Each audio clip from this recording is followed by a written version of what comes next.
Hi, it's Alice. I'm back with a market update for the Victoria Real Estate Board for September 2022.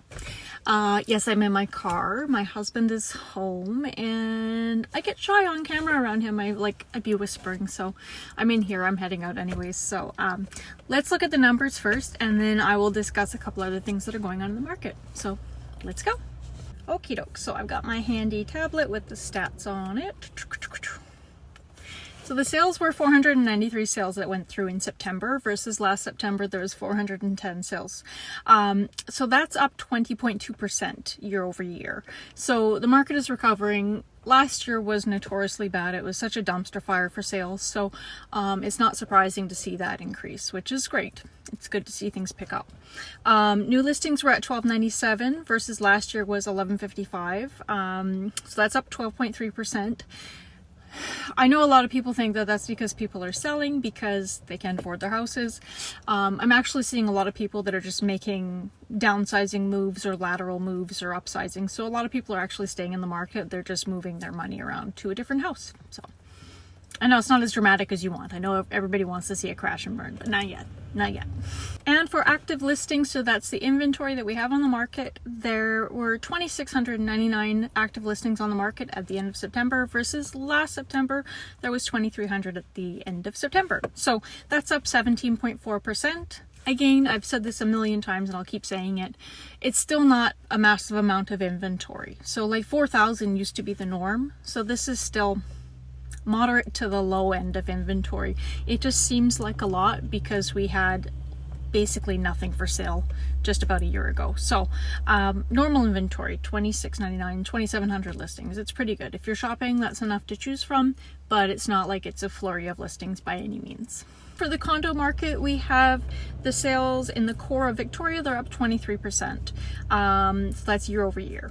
Now the benchmark core price is up 1.4%. It's at roughly 589,000. The average is actually higher this time, so the average is 652,000 roughly. So that's up 3.9% year over year. I've had some clients ask why condos are going up in price because everybody's expecting them to go down with the rates.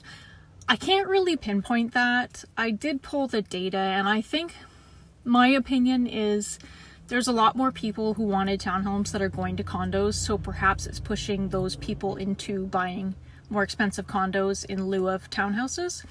Also, I'm not seeing a lot of the $299, $350 range condos listings, so I'm seeing a lot more mid-range, high sixes, high sevens condos listings, so it's just pushing the average up, I think. Okay, for home sales, they're up 3.2% from last year. So it's not dramatic. The benchmark home price year over year is up 1%. So it's at 1.312 million approximately. The average is actually higher though. The average jumped about 10.5% versus last year, which is, it's at 1.351 million. So still very affordable, right? Yeah. So it's down a little bit from August, but August is typically a high. But that's what you're looking at for an average house in Victoria is 1.351, and I would say that rings pretty true. You're not seeing a lot of those mid-range properties being sold for their asking price. If it's something that a normal family could buy, there's still multiple offers on it because there's still demand, naturally. So the other thing that I noticed that was actually up quite a bit from last year was the sales of townhomes. So they've gone up 62.5% versus last year, which is quite a bit. That's quite a jump.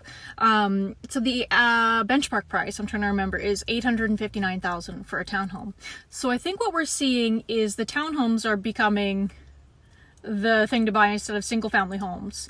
So if you're thinking about an average family, what they're able to afford, $859,000 is still a lot of money for a lot of people.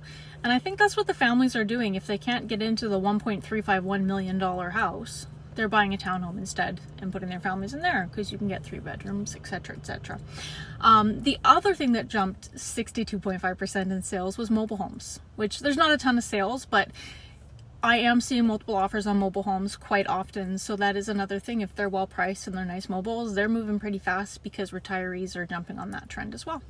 So the other thing that people are really worrying about right now is renewals. So a lot of people are up in the next year, some people in 6 months, and they're worried that they're going to be approved for their property because the rates have gone up so much since they purchased and financed at like less than 2%, which is understandable.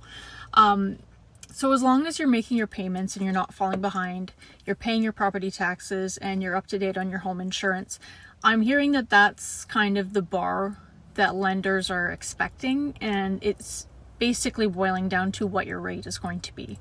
So that, I don't know. If you have time before your renewal comes up, I would be paying down any debts if I had them, to help with the costs and the ratios. And also, before it comes up, talk to a mortgage broker and shop around a bit. Don't wait till the last minute. Be proactive and get on top of that and see if you can shop for a better rate that might help you out and keep your costs down. So for rates, we didn't have an increase with the last announcement, but what I'm hearing is that because the bond yields had a run up on Tuesday, we could very well see another increase, and I think it would especially affect the 5-year fixed kind of range. That's what most mortgage brokers are kind of telling me. Could be 0.25%, I don't know, but that comes up on October 25th. So if you are shopping with a mortgage broker, just be sure to be on top of your pre-approval and get a rate hold or extend that if you can, because that could happen. I hope it doesn't happen because we really don't need it, but this is what I'm hearing. So yeah, if you're on TikTok, you might follow Ron Butler. He's awesome. He does swear a lot. I kind of like that. But he's a great guy to follow, and he stays really up to date on updating all those type of things. So if you're interested, check him out and you will be pleasantly surprised. I do think the news is being very dramatic with how they're reporting things. You know, I don't see prices dropping 40% as much as I would love to see that. Everybody knows I've been a bubble watcher for years.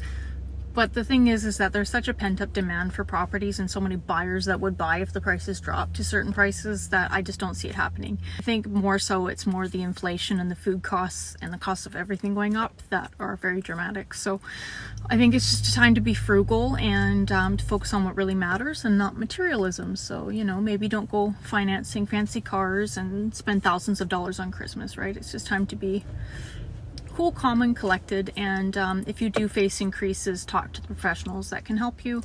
And I hope you can just white knuckle through these times, right?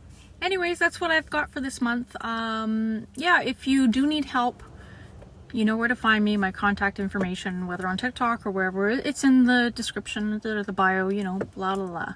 I'm around. So if you want help, get in touch. If you're worried about your payments and your house is definitely too expensive to white knuckle through these increases, I'm happy to do evaluation if you need to know what your bottom line is or you need to look at things on paper. So don't be shy. I just want to help people. I don't want to see anybody have to sell because of these silly rate increases. I hope that everybody can just buckle down and make the payments until things start to ease up. But anyways, I'm here to help. So that's all I've got for you this month, and I will talk to you next month. Bye.